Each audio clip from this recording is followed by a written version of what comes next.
Well, it's over. It's done. The 2014-2015 San Antonio Spurs season is completely done. They've been bounced out of the playoffs 4-3 to the Los Angeles Clippers in round one. Welcome to the Spurs Roundtable powered by Project Spurs. I am Jeff Garcia, and joining beside me is Chelsea's Torres, as always, and a new guy, a new face, Ryan McCallum from ProjectSpurs.com. And of course, he'd make his debut on pretty much the worst time to record a show for Spurs fans. But I guess the big question is, how did it come to this? What happened? What went wrong?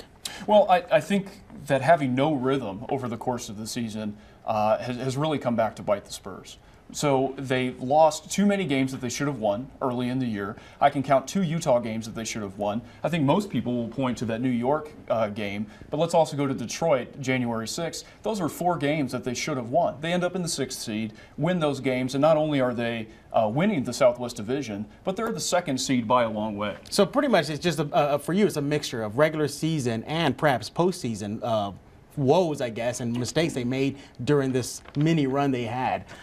Chelsea, we know before we recorded, you were actually looking more detail, like more statistics, more in-game stuff that the Spurs messed up on. Well, and when you look at the playoffs mainly is what I look at, because I think the regular season has a lot to do with it as well. The Spurs didn't really even start getting their momentum until the end, right when they were the 6th seed or 7th or 8th, and they're trying to push up and get a higher seed. So I feel like they lost a lot of their momentum then. That Pelicans game really hurt the Spurs. And then, of course, when you look into the playoffs, was it Tim Duncan? He had 56% free throw shooting the whole playoffs, or for the first round. But what gets me, though, is this is the same team they brought back from the championship run. Yeah. With the only exception being Kyle Anderson, who didn't really get that much run. So going into this new season, well, this past season, I'm sorry, you're sitting there thinking, what more do they need? They brought everybody back. The chemistry should be there, but it didn't work out. Is it a situation of just playing at a high level for the past, 4 seasons, going to the Western Conference Finals 3 in a row, going to the NBA Finals 2 times in a row? Yeah, I think they played a lot of basketball over the past few years, right? More so than virtually any team in the league. I think that caught up with them during the regular season, and I'm going to stick on that because I feel that the regular season woes and the narrative being off throughout the year really led into these postseason problems. And they were a bad road team this year, mediocre at best, right? So at home, they're scoring 107 points per game, right? And that leads them to a pretty decent 33-8 home record. You switch that onto the road, they're only scoring 99 points a game. So, and then you can see what that did to their road record, dropped them in the seedings, and then they have a difficult first-round matchup. Let's talk about that final play in Game 7, Chelsea. I don't want to talk about I know you don't want to talk about it. We got to talk about it. Was it the right play? You're down 2. I personally don't think so. They had 1 second left. And by the way, we see what you were doing there, Clippers clock people, starting the clock before it started. But was it the right play? Was it a lob pass to Kawhi in the basket? I personally don't think it should have been the go-to play when you have 1 second left. Why not go for the 3? Marco was doing all right. Yeah, you know what I mean? Go for the 3. You might as well. You have nothing to lose. It's Ryan, 7. you disagree, right? I definitely disagree. It's revisionist history. Yeah. The Spurs were 3 inches away from dunking that ball, spreading out the court, making a very athletic play to the basket. Kawhi could have dunked that ball in. The pass was on the money.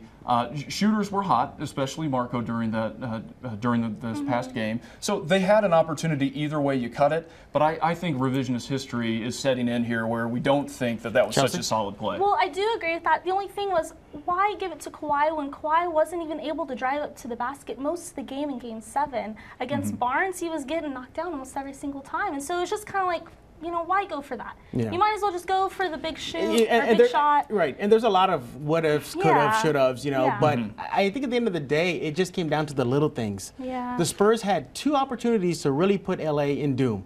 Game 4, Game 6, and they squandered it. They played horrible. Game 4, they could have had them at 3-1 going back to LA. That would have put them, in a death sentence for LA. And of course, Game 6, that would have been the go-ahead game, Spurs advance.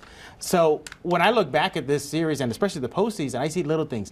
The free throw shooting in Game 6 with 12 or 21, I mean, just horrendous. Yeah, they were awful from the stripe, right? And I think that their percentages show that. They were around 70% during the course of the year, and that dropped off. Some games they were at 50%. You can't win postseason basketball with 50%. Although I will say, in that final game, Tim Duncan was cold-blooded from the line, stepping up and drilling those 2 to tie the game, to hopefully extend their series. It didn't really work out. All right, here's a question for y'all. How much is Pop to blame in all this? Well, Do you think about going to Hacker Jordan so often was a good idea? I think it was a little overplayed. I think maybe Pop should have not done that as much, obviously, because I felt like even though we kept pushing for the Hacker Jordan, it almost was helping them in a way. And Well, it wasn't especially in helping Game us at all. 6 at home, because Jordan was making his free throws. Yeah.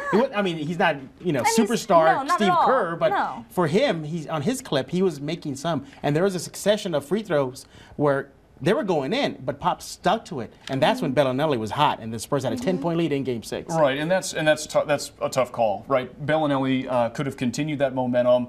Again, back to the woulda, shoulda, coulda that you brought up. I think looking back, we can find a lot of things that the Spurs could have done a little bit better. I personally like the Hacker Jordan play. I think any time that you're facing a more athletic team and you have the ability to slow that down. That's the problem, though. The Spurs proved that they can beat a team that's more athletic than them last season in the NBA Finals.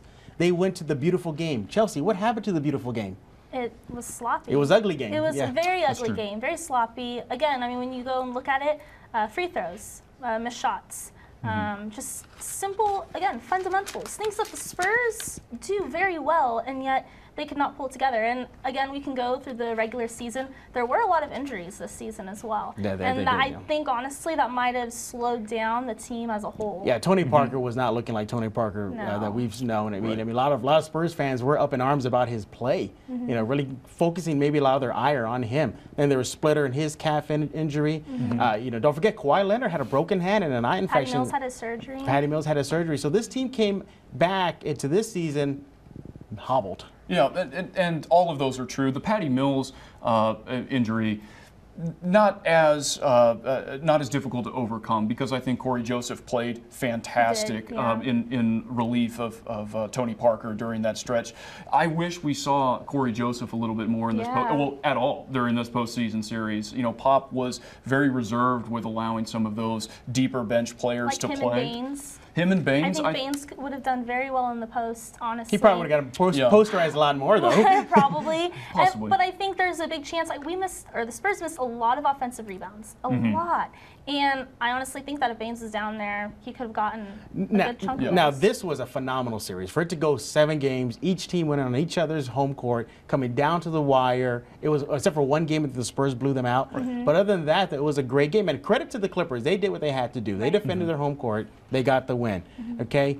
But again, when I was covering the team in San Antonio here at the AT&T Center, a lot of the losses, you would always hear Pop talk about the little things, the 50-50 balls, the little hustle plays. Yeah. And that was uncharacteristic of the Spurs. Usually they are known for making that smart plays. Right, and this is a case where athleticism beats skill.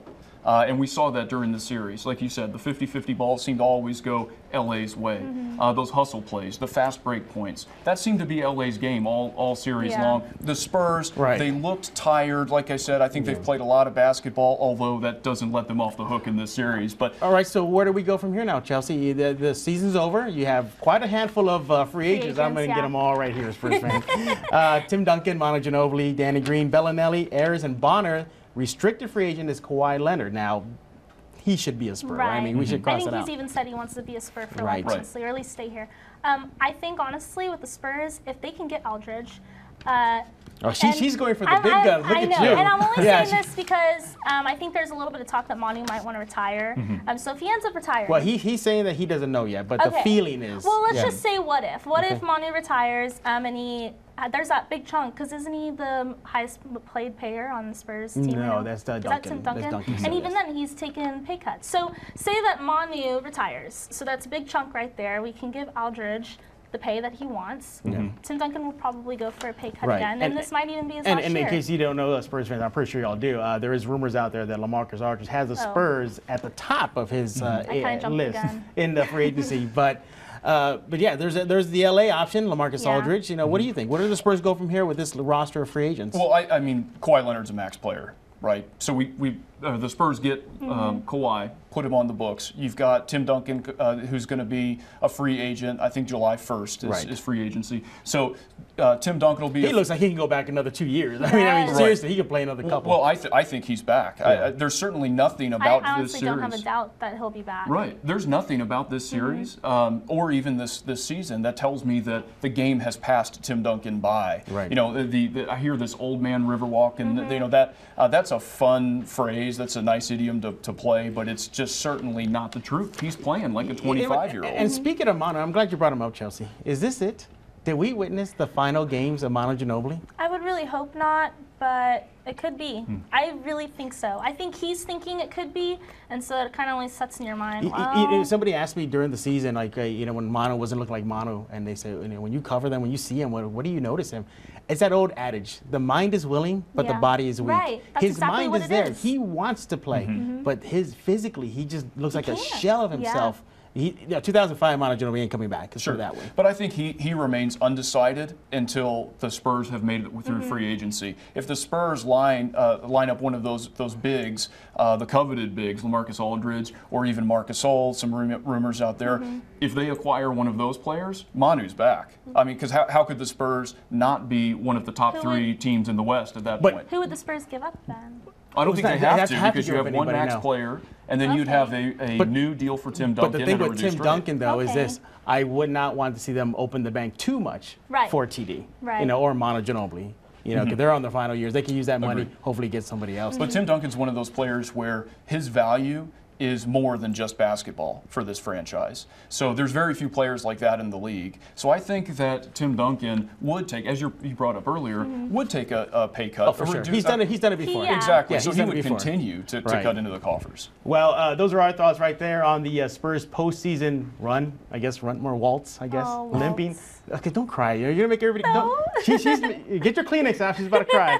But you know, just because the season's over does not mean we here at Project Spurs, News 4 San Antonio, and Fox 29 San Antonio are done covering San Antonio during the offseason. There's the draft. There's the NBA Summer League. Rumors. Everybody loves the rumors. So don't go anywhere. So still keep on coming by to check us out. But any final words on the Spurs season? How would you sum it up? There you go. That sum it up right there. Okay. I think this is a chapter in the book of Popovich, but it's not the last chapter. Right. Yeah. And I think just a little hump. It's a little hump, yeah. And I think it's just unfortunate. That's what I would call it. Unfortunate due to injuries and just, you know, age may have finally caught up to them. But for Chelsea Torres, Ryan McCallum, I'm Jeff Garcia. Thanks again for watching this episode of the Spurs Roundtable.